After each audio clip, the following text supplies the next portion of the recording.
নমস্কার বন্ধুরা, আপনাদের সবাইকে মাম্পি ফ্যাশন চ্যানেলে স্বাগত। আজ আমি আপনাদের একটা ব্যাক ওপেন ব্লাউজ রেডি করে দেখাবো। প্লিজ ভিডিওটা পুরো দেখবেন, স্কিপ না করে। তো মেজারমেন্ট আমি শুরু করছি। লম্বায় 14.5 ইঞ্চি, আর যদি ব্যাক ওপেন হবে তার জন্য একটুখানি রেখেছি। আর 34 সাইজের ব্লাউজে 8.5 ইঞ্চি মেজারমেন্ট, এক্সট্রা নিচে 2 ইঞ্চি, আরমোল নিচে 6 ইঞ্চি, তার সাথে 2 সুত ডাউন করেছি। 1 ইঞ্চিতে আরমোল কাটা হয়েছে। 10.5 ইঞ্চি মেজার পুরো লেন্থ, আর এদিকে 2.5 ইঞ্চিতে আমি গলা কেটেছি। আর 3 ইঞ্চি আমি আরমোল এদিকে কাটার জন্য 3 ইঞ্চিটা রেখেছি। নিচে 3.5 ইঞ্চি নিয়েছি।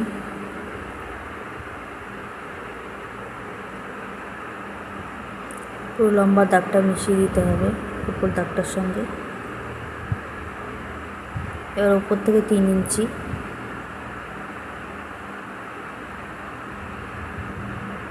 নিচে 1/2 ইঞ্চি নিতে হবে। টোটাল 3.5 ইঞ্চি নিতে হবে উপর থেকে।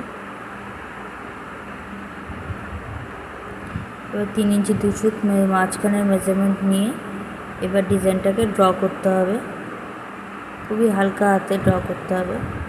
এই ডিজাইনটা এখন ট্রেন্ডিংয়ে চলছে, খুবই ভালো লাগবে এই কালার ব্লাউজটার সঙ্গে।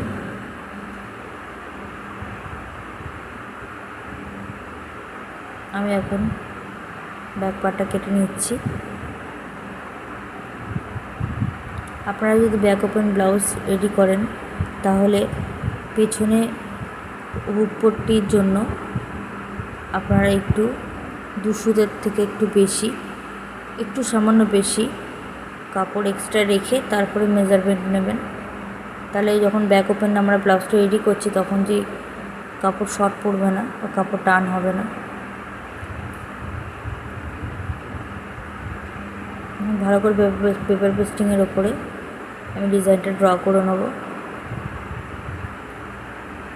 আমি পেপার পেস্টিং দিয়ে করছি। পেপার পেস্টিং দিয়ে ডিজাইন রেডি করলে ডিজাইনটা খুব ভালো হয়। আমি 1 ইঞ্চি দূরত্বে আবার একটা লাইন কেটে নিচ্ছি।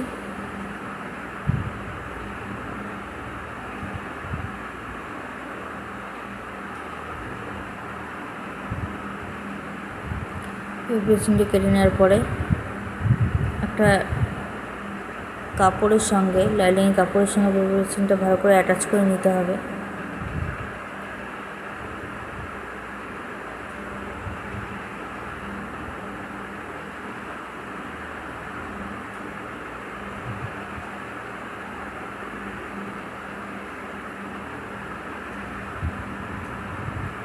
এবার মেন কাপড়ের সঙ্গে লাইনিংটা আমি স্টিচ করে নেব।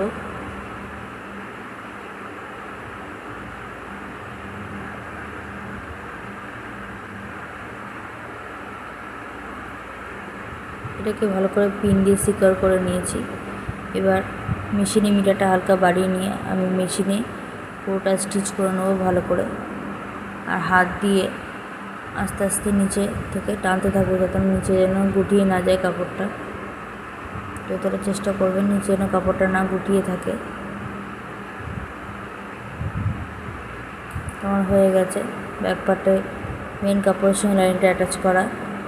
এখন আমি পেপার পেস্টিংটার উপরে লাইনিংটা লাগিয়ে এটাকে ভালো করে অ্যাটাচ করে পেপার পেস্টিং দিয়ে যেহেতু গলাটা তৈরি করব, পেপার পেস্টিং ভালো করে কাপড়ে ফোল্ড করে সেলাই করা হচ্ছে যাতে সাদা অংশটা অপোজিট সাইডে সে বোঝা না যায়।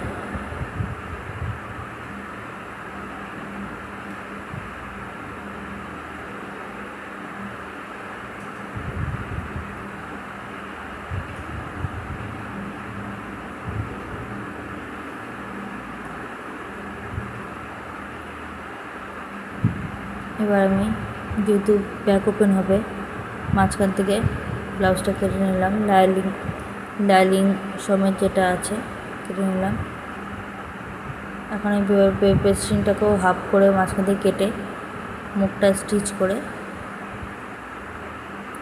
পিন দিয়ে সিকোয়ার করে নিয়ে এবার এটা আমি সেলাইটা স্টার্ট করছি। আস্তে আস্তে ধরে ধরে গলাটা ভালো করে বসিয়ে পেছনে লাগাতে হবে।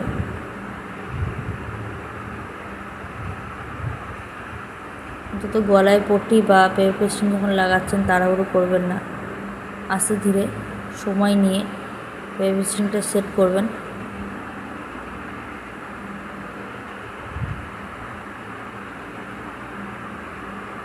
একটা হয়ে গেছে, আমি আর একটা সেলাই করে এখন দুটো আমি কেটে নিচ্ছি।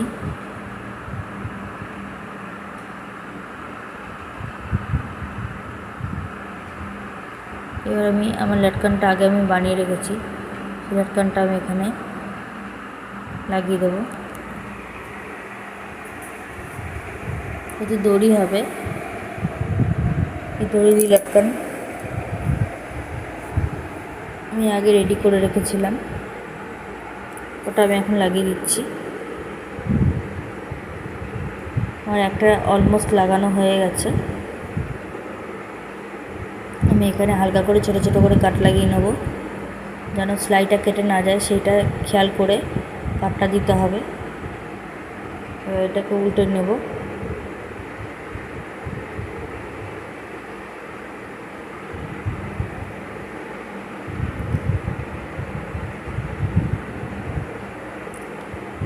উল্টে নিয়েছি। এবার এক চাপের দূরত্বে আমি পুরো ব্লাউজটার গলাটাকে চাপ সেলাই দিয়ে নেব উপর থেকে। এতে করে ব্লাউজটা লাইনিংয়ের সঙ্গে পিসের সঙ্গে ভালো করে বসে যাবে। আর যেহেতু চাপ দেওয়া হয় 1/2 ইঞ্চির দূরত্বে, তো খুব ভালো বসে যাবে পিঠে। খুবই সুন্দর লাগবে ব্লাউজটা পরলে, ইউনিক ডিজাইন।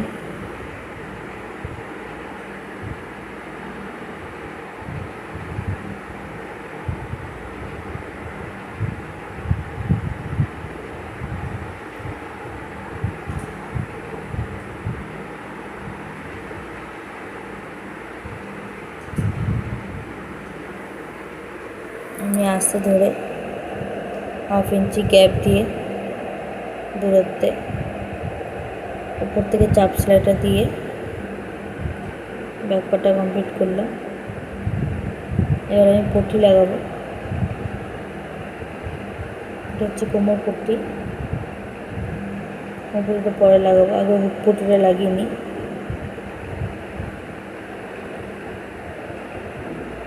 একটা হুক পট্টি লাগাবো, একটা ঘাট পট্টি লাগাবো।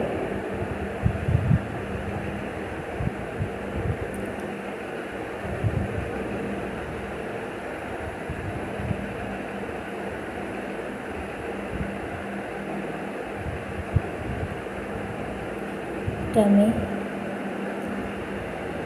হুক পট্টি করবো, এখানে হুক লাগাবো।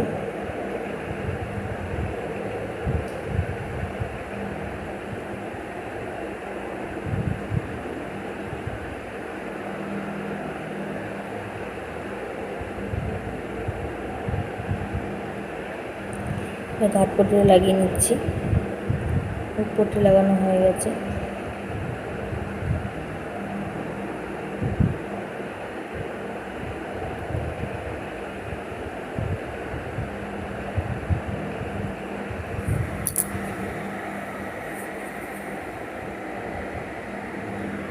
চাপ সেলাই ওপর থেকে দিয়ে নিতে হবে ঘাট পট্টিতে।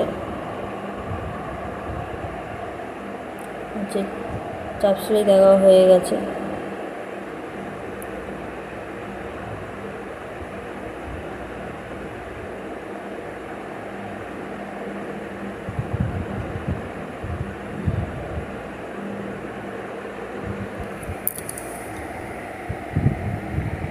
তো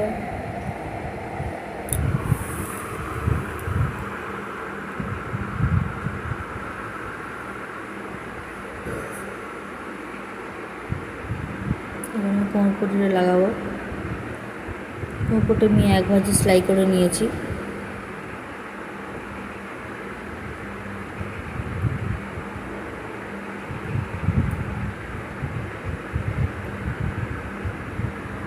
উল্টে চাপ সেলাই দিয়ে দিতে হবে মোটরে লাগানোর পরে। আমার ব্লাউজটা রেডি হয়ে গেছে। আমার ব্লাউজটা যদি আপনাদের ভালো লাগে লাইক কমেন্ট সাবস্ক্রাইব করার অনুরোধ রইল আপনাদের সবার কাছে। ধন্যবাদ।